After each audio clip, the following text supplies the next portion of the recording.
y'all. Let's talk a little Marvel, y'all. Matter of fact, let's talk the Marvels and their budget, right? So one of the most, I don't know if it's anticipated or not, but the next Marvel film to come out, the next MCU film to come out is the Marvels, which is a sequel to Captain Marvel. Captain Marvel was a some it's got mixed reviews, but this is what I will say: it made $1 billion, so it is one of the movies, one of the higher grossing films in the MCU. You can't take that away from Brie Larson and what she did as Carol Danvers, aka Captain Marvel. You can't take it away. Can't take it away. Now we're gonna talk about budget. We're gonna talk about budget because the official budget has now seems to be revealed, and it's one of the most expensive movies in the history of the MCU. That's what they're saying. This is supposed to hit theaters November 10th, directed by the big home girl Nia DaCosta. Salute to her. You know what I'm saying?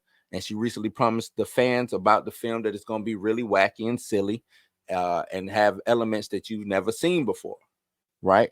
I'm for one. I want to see what this movie is about. I'm anticipating a great film. Hopefully, my hopes is high for this film. A lot of films have come out recently that has been good, but the audience just has not been there. Right? The audience has not been there. I don't know if it's due to our just wait and see approach. You know what I'm saying? Because things come to streaming now. I could wait I think it's 90 days. I could wait the 3 months and wait for it to hit streaming. I got Disney Plus. I got HBO Max. I got Paramount, Peacock, yada yada yada. I got all these streaming services. I could just wait. You know what I'm saying? So as the movie get closer to coming out, you get its marketing and its press tour. It's gonna be stronger. You're gonna see way more commercials, ads, and things like that everywhere. And due to the ongoing strikes or whatever, you will not see the actors promoting it. Now, from my understanding, just to throw a little tidbit out there, the strikes, I think they were supposed to have a sit down today and try to get to a resolution, or at least get a little bit closer to a resolution. Hopefully that happened. You know what I'm saying? Hopefully we wake up tomorrow, or you know what I'm saying, this weekend, and they say, hey, we reached a resolution, and this and this is what it is going forward. You know what I'm saying? Because I think we like 140 days out. That's a long strike. A lot of money has been lost over. I think it's been five. The industry. When I say this number, I'm talking the industry. Five. I think they said like $5 billion this industry has lost. That includes, you know what I'm saying, like people who sell food, all the things that surround the studios, people leaving, going shopping, foot traffic, things of that nature. Not just talking about the studios losing money or the actors losing money, but other people who are also involved in the industry. You see what I'm saying? Losing money. So, but back to this budget, right? According to Forbes, the official budget for the Marvels is over $274.8 million, making it one of the most expensive MCU films to date. And it comes as a bit of surprise because this movie is rumored to be 100 minutes in length, right? So, which has not been confirmed yet, but that's the rumor. But they're saying that the high cost is likely due to the extensive VFX work, and we know that the VFX workers are also trying to unionize. So, you know what I'm saying? We could see that strike coming on. But Forbes also reported that Disney receives a $55 million subsidy from the UK government while making the film, bringing the total amount spent on the Marvels down to around 220. Cool. So 55 won't go against it. But in comparison to other MCU films, this $274.8 million marks the Marvel as the fourth most expensive movie in the MCU. That list includes Avengers Endgame, 400 million, Age of Ultron, 365 million, Infinity War, 300 million, and then we have Marvels at 274, Thor: Love and Thunder, Guardians of the Galaxy, and Captain America: Civil War at 250, and the Avengers at 225. Now, my question as I'm looking at all this money being spent is, why haven't they figured out a way to cut the budget on a lot of these films? Because I think that's what's really holding them back. They have to break they break even point, you normally just double the budget.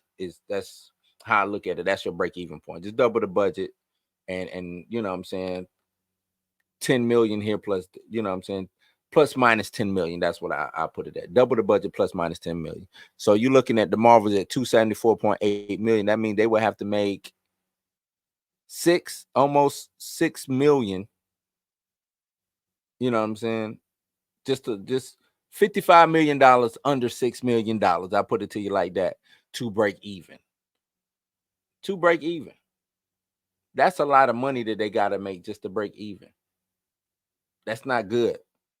That's not good, because now you are now financially a flop if you don't. Your movie could be the best movie in the world, but like I said, that the audiences aren't showing up for whatever reason it is, then you're a financial flop, and it's gonna take you longer to recoup that money.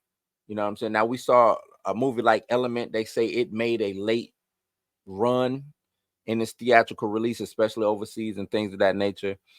And now you can make a little bit more money off of VOD. But I don't even know if Disney is doing VOD. I don't know if they're doing VOD, but typically you will want to make money off of VOD.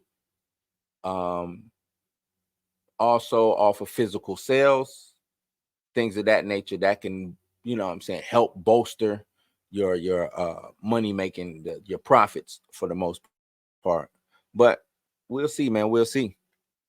Now the question is, will it be a success? And that's what I'm talking about with this pricey budget. Who knows, man? It's really difficult to really see. And like I said, based off of what's going on in the theaters, see, they saying to break even, the Marvels that have to grow somewhere around 450 million. That's what this article is saying. I think you got to do a little bit more. The Marvels are likely to have to bring home at least 600 million. That's what I'm saying, to be viewed as a success, especially considering how profitable other Marvel Studio films have been in the past. But that's the past. The past is the past. Past is the past.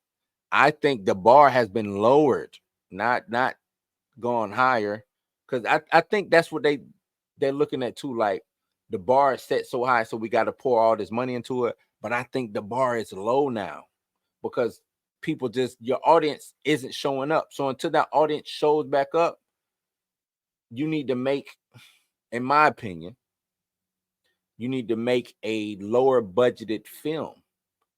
You know what I'm saying? Figure out a way to cut costs, still make it look good, make it clean, still make it a Marvel movie, but figure out where you can cut and trim the fat at.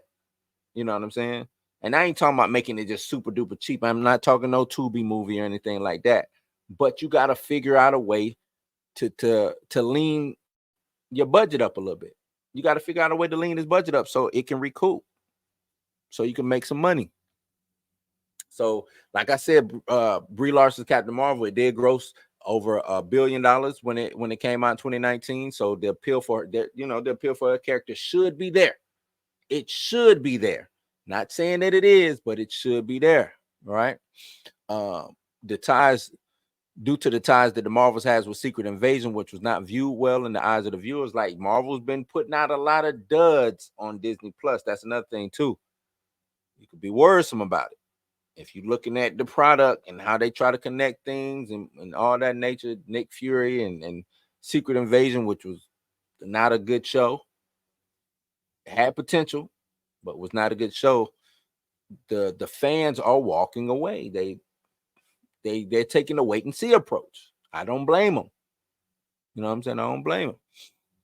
The non-diehard MCU fans who watch Secret Invasion may feel as though there are too many connections between the two projects. If they still have a bad taste in their mouths from the Disney Plus show, viewers may elect to wait and watch the movie on streaming. That's what I'm saying, the wait and see approach.